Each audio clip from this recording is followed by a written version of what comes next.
शुरू अल्लाह रब्बुल इज़्ज़त के बबरकत नाम से जो तमाम जहानों के खालिक व मालिक हैं। बेशक तमाम तारीफ़ें और हम्द व सना व बुज़ुर्गी सिर्फ़ अल्लाह ताला की ज़ात पाक के लिए। अस्सलामु अलैकुम वरहमतुल्लाहि वबरकातुहू। मैं सैयद मोहम्मद अरसलान बुखारी हूँ और आज आपको मैं डिटेल से बताऊँगा कि कैसे इंटर के बाद आप जर्मनी से बैचलर कर सकते हैं। इंटरमीडिएट से मुराद वाइड रेंज ऑफ एजुकेशन है, जिसमें हमारा एफएससी भी आती है, एफएससी प्री इंजीनियरिंग उसमें शामिल है, एफएससी प्री मेडिकल शामिल है। उसके साथ साथ हमारे पास स्टूडेंट्स जो आईसीएस करते हैं, आईकॉम करते हैं, डीकॉम करते हैं, इसी तरह एफएआईटी करते हैं, ये सारे ही इंटरमीडिएट का हिस्सा होते हैं और इंटरमीडिएट ही कहलाते हैं। तो मैं स्पेशली यहाँ पे डीएई का भी जिक्र करूँगा कि डीएई जो डिप्लोमा ऑफ एसोसिएट इंजीनियरिंग है, उन्होंने बहुत सारे स्टूडेंट्स ने मुझसे रब्ता किया कि सर इसके बारे में भी आप वीडियो बनाएं कि डीएई के बाद हम बैचलर्स में कैसे एडमिशन लें, उसका क्या प्रोसेस है, उसके लिए क्या क्या चीज़ें रिक्वायर्ड हैं। आज की पूरी वीडियो इसके बारे में होने वाली है कि हम आपको बताएंगे कि इंटर के बाद कैसे बैचलर्स को परसू किया जाए और उसमें क्या क्या चीज़ें रिक्वायर्ड हैं और उसको मेंशन किया जाएगा। इंटरमीडिएट का एग्ज़ाम पास करने के बाद सभी स्टूडेंट के पास ये सवाल होता है कि आगे हम क्या करें, बैचलर्स कहाँ से करें, कौन सा एरिया चूज़ करें, कौन सी स्पेशलाइजेशन को चूज़ करें, और उससे भी बड़ी बात कि किस फॉरेन कंट्री को जो है परसू किया जाए, किस कंट्री को चूज़ किया जाए। तो Germany is the best option, क्योंकि यहाँ पे एजुकेशन फ्री है और बहुत सी और बेनिफिट्स हैं जिसको अवेल किया जा सकता है। और जो लोग जर्मनी से बैचलर करना चाहते हैं उनके लिए ये है कि इंटरमीडिएट के बाद क्या क्या चीज़ें हैं जो आपने करनी है। इंटरमीडिएट से मैं मेंशन करके आपको सारी वीडियो में बताऊंगा कि इंटरमीडिएट के बाद आपने बैचलर्स को कैसे परसू करना है और उसके लिए क्या क्या चीज़ें हैं जो आपने काम करने हैं, जिसकी बेसिस पे आप जर्मनी में बैचलर्स डिग्री में एडमिशन ले सकते हैं। तो इंटरमीडिएट से मुराद FSc, pre engineering, pre medical, ICS वाले स्टूडेंट्स, उसके अलावा आईकॉम, उसके अलावा डीकॉम जो करते हैं, एफएआईटी करते हैं, और साथ में डिप्लोमा ऑफ एसोसिएट इंजीनियरिंग जो इलेक्ट्रिकल, मैकेनिकल, सिविल, केमिकल और आईटी और बाकी सारी फील्ड्स में डिसिप्लिन्स में उन्होंने डीए किया होता है, 3 year diploma of associate engineering. ये भी इक्वल टू एफएससी पाकिस्तान में कंसिडर किया जाते हैं। और ये भी जर्मनी से कैसे और क्या क्या प्रोसेस को ऑप्ट करके बैचलर्स में एडमिशन ले सकते हैं, तो देखते हैं पूरी वीडियो में। इसी के बारे में आपको कंप्लीटली गाइड करूंगा और बताऊंगा। इंटरमीडिएट के बाद बैचलर्स में एडमिशन के लिए जो सबसे पहले आपने काम करना है वो ये है कि आपने अपने डॉक्यूमेंट्स प्रिपेयर करने हैं जो आपको चाहिए होते हैं यहाँ जर्मनी में एडमिशन के लिए किसी भी यूनिवर्सिटी में।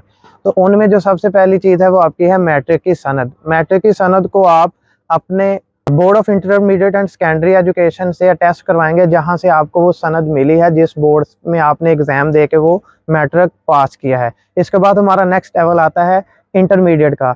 जो एफएससी आईसीएस के स्टूडेंट है वो intermediate board of secondary education जो आपका बोर्ड है वहाँ से अटैच करवाएंगे अपने एफएससी को, आईसीएस को, या और जो डिफरेंट इंटरमीडिएट के एरियाज हैं जिनका मैंने जिक्र किया है। और जो डिप्लोमा ऑफ एसोसिएट इंजीनियरिंग के स्टूडेंट्स हैं वो Punjab board of technical education से अपने डिप्लोमा को वेरीफाइड करवाएंगे। जब आप मैट्रिक और इंटरमीडिएट को वेरीफाई करवा लेते हैं अपने बोर्ड से, तो अगला स्टेप होता है आईबीसीसी से वेरिफिकेशन करवाना और उससे अटेस्टेशन करवाना, जो आपको एक स्टैंप लगा के देते हैं और अटेस्टेशन करके देते हैं आपके डॉक्यूमेंट की, जो फॉरेन में आपको रिक्वायर होता है for the sake of admission purposes. Matric और इंटर की सनद को जब आपने वेरीफाई करवाना है अपने बोर्ड से, तो वो उनको एक इन्वेलप में क्लोज करके देंगे। वो इन्वेलप आपने खोलना नहीं होता, बिल्कुल ऐसे ही एज इट इज़ आपने सबमिट करवाना होता है आईबीसीसी में, ताकि वो आपको अटेस्टेशन करके दें जो आपको यूज़ करनी होती है फ़ॉरेन के लिए। वो आपसे आपके तमाम ओरिजिनल डॉक्यूमेंट्स लेंगे मैट्रिक और इंटरमीडिएट के, और आपके आईडी कार्ड की कॉपी वगैरह लेंगे। इसके बाद फ़ी वो लेते हैं जो कि नॉर्मली 800 पर डॉक्यूमेंट होती है, वो आपने दे के आईबीसीसी के ऑफिस जमा करवाना है। जिन लोगों को ये नहीं मालूम आईबीसीसी का ऑफिस कहाँ है, तो मैं आपको ये बताता चलता हूँ कि आईबीसीसी इस्लामाबाद में कैपिटल फेडरल एरिया में मौजूद है। उसके अलावा जो हमारे चारों सूबे हैं इनके कैपिटल सिटी, उनमें भी आईबीसीसी की एक एक ब्रांच होती है। वहाँ पे आप अपने डॉक्यूमेंट्स जमा करवा कर अटेस्टेशन करवा सकते हैं अपने मैट्रिक और इंटर की।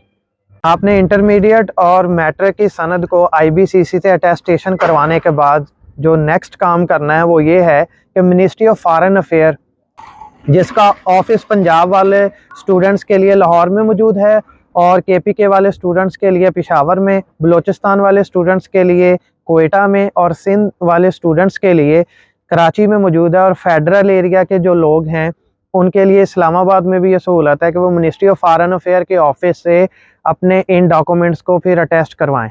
जी, हमारा नेक्स्ट जो मरहला है, आईबीसीसी से अटेस्टेशन करवाने के बाद आपने मिनिस्ट्री ऑफ फॉरेन अफेयर, जिसे इन शॉर्ट मोफा भी कहा जाता है, मोफा से अटेस्टेशन करवानी होती है अपने डॉक्यूमेंट्स की। आपने जो आईबीसीसी से अपने डॉक्यूमेंट अटेस्ट करवाने हैं ओरिजिनल, उनकी भी 4 से 5 फोटोकॉपीज भी साथ में ही अटेस्ट करवा लें। इसी तरह जब आईबीसीसी से आपने ओरिजिनल डॉक्यूमेंट्स को अटेस्ट करवा लिया होगा और साथ में उनकी कॉपीज भी अटेस्ट करवाई होंगी, इनको फिर आपने ministry of foreign affair MOFA से जब अटेस्ट करवाना है तो वहां से भी आप ओरिजिनल को भी अटेस्ट करवाएं और इसके साथ वो फोटो कॉपीज जो आपने आईबीसीसी से अटेस्ट करवाई थी उनको भी मिनिस्ट्री ऑफ फॉरेन अफेयर से अटेस्ट करवा लें। ये आपको फ्यूचर में हेल्प आउट करेंगी कहीं भी अप्लाई करने के लिए, क्योंकि आपने एक से ज़्यादा यूनिवर्सिटियों में और एक से ज़्यादा बैचलर प्रोग्राम्स में अप्लाई करना होता है। आपको पहले से नहीं मालूम होता कि आपको कौन सी यूनिवर्सिटी एडमिशन देगी और कौन सी नहीं, तो आपके पास वैरायटी ऑफ एडमिशन पॉसिबिलिटी बढ़ जाती है। जी, ये जो डॉक्यूमेंट्स हैं मैट्रिक और इंटरमीडिएट, जिनको हमने अपने अपने बोर्ड से वेरीफाइड करवाना होता है और फिर इनको आईबीसीसी से अटेस्ट करवाना होता है, ये है हमारे बेसिक एजुकेशनल डॉक्यूमेंट्स। इसके अलावा हमें सम एक्सिलरी और सपोर्टिंग डॉक्यूमेंट्स भी चाहिए होते हैं, जिनमें आपका लेटर ऑफ मोटिवेशन है, लेटर ऑफ रिकमेंडेशन है और आपकी सीवी है। इन डॉक्यूमेंट्स की अटेस्टेशन के बाद जो आपके पास नेक्स्ट काम करने वाला है वो ये है कि आपने अपने लिए लेटर ऑफ रिकमेंडेशन लेने होते हैं अपने टीचर से। वो नॉर्मली रिक्वायर्ड होते हैं 2, लेकिन आपने 3 लेने हैं। मैं आपको 3 लेने का मशवरा क्यों दे रहा हूँ, क्योंकि लेटर ऑफ रिकमेंडेशन में टीचर आपके बारे में लिखते हैं कि ये कैसा स्टूडेंट था, इसने कैसा यहाँ पे पढ़ा है, इसकी मोटिवेशन कैसी है। तो आप जब 3 लेटर ऑफ रिकमेंडेशन लेंगे तो उनमें से आप 2 यूज़ कर सकते हैं जो आपके बारे में अच्छे लिखे गए हों, रादर देन कि आप 2 ही लें और उनको यूज़ करें। मेरा आपको ये मशवरा है कि आप 3 लें ताकि उनमें से 2 जो बेस्ट हों आप वो यूज़ कर सकें और उसको एडमिशन पर्पज़ के लिए सबमिट करवा सकें आगे फर्दर। लेटर ऑफ रिकमेंडेशन के बाद जो हमारे पास नेक्स्ट काम करना है जो आपने, वो है आपका लेटर ऑफ मोटिवेशन। जी, लेटर ऑफ मोटिवेशन में आपने अपने बारे में कंप्लीट डिटेल देनी होती है कि आप जिस पर्टिकुलर कोर्स में अप्लाई कर रहे हैं उसमें आपका इंटरेस्ट क्या है, आप उसमें कितना मोटिवेटेड हैं, उसको परसू करने के लिए आपके अंदर कितना पैशन है, आप उसी डिग्री को, उस यूनिवर्सिटी को क्यों चूज़ करें। आपको हर यूनिवर्सिटी और हर डिग्री प्रोग्राम जिसमें आप अप्लाई कर रहे हैं उसके लिए अलग से लेटर ऑफ मोटिवेशन खुद से बनाना होगा। किसी को कॉपी मत कीजिएगा, आप ज़रूर दूसरों के लेटर ऑफ मोटिवेशन देखें, अपने टीचर से मशवरा करें, पूछ सकते हैं आप। और उसके अलावा नेट पे भी बहुत सारे ऑनलाइन रिसोर्सेज मौजूद होते हैं जिनसे आप रहनुमाई ले सकते हैं और उसको फॉलो करते हुए आप अपना खुद से लेटर ऑफ मोटिवेशन तैयार करेंगे। और ये हमारा हो गया एक और काम। इसके बाद जो नेक्स्ट हमने काम करना है वो है आपका यूरोपास सीवी।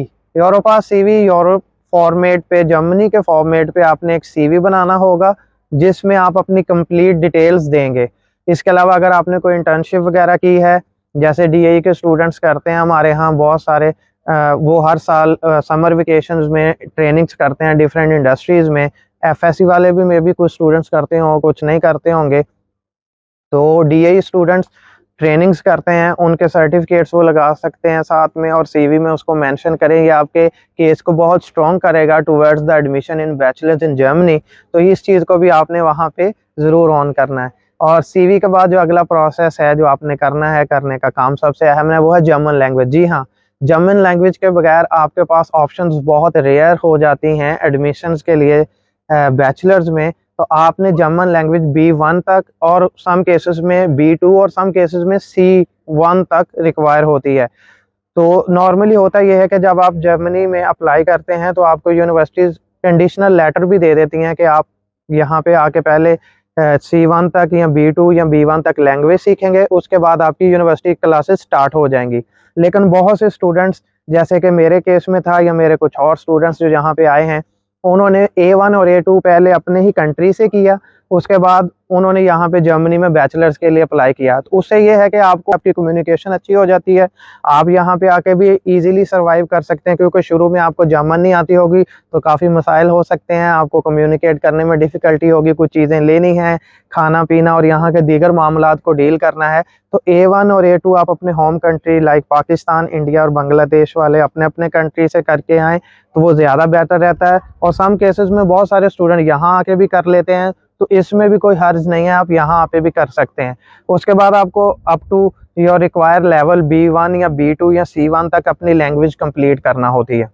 तो ये थी बेसिक डॉक्यूमेंटेशन और चीज़ें रिक्वायर जो आपको इंटरमीडिएट के बाद, जिसमें FSC, pre engineering, pre medical, ICS, FA, IT, ICOM, DCOM और डिप्लोमा ऑफ एसोसिएट इंजीनियरिंग के स्टूडेंट शामिल हैं जो इंटर के बाद बैचलर्स में एडमिशन लेना चाहते हैं। ये सारी चीज़ें उनके लिए रिक्वायर्ड हैं जो उन्होंने करनी होती हैं बैचलर्स में एडमिशन के लिए। तो अब अगला सवाल ये पैदा होता है कि यहाँ की रिक्वायरमेंट्स क्या क्या हैं जो फुलफिल हमने करनी होती हैं एडमिशन के लिए।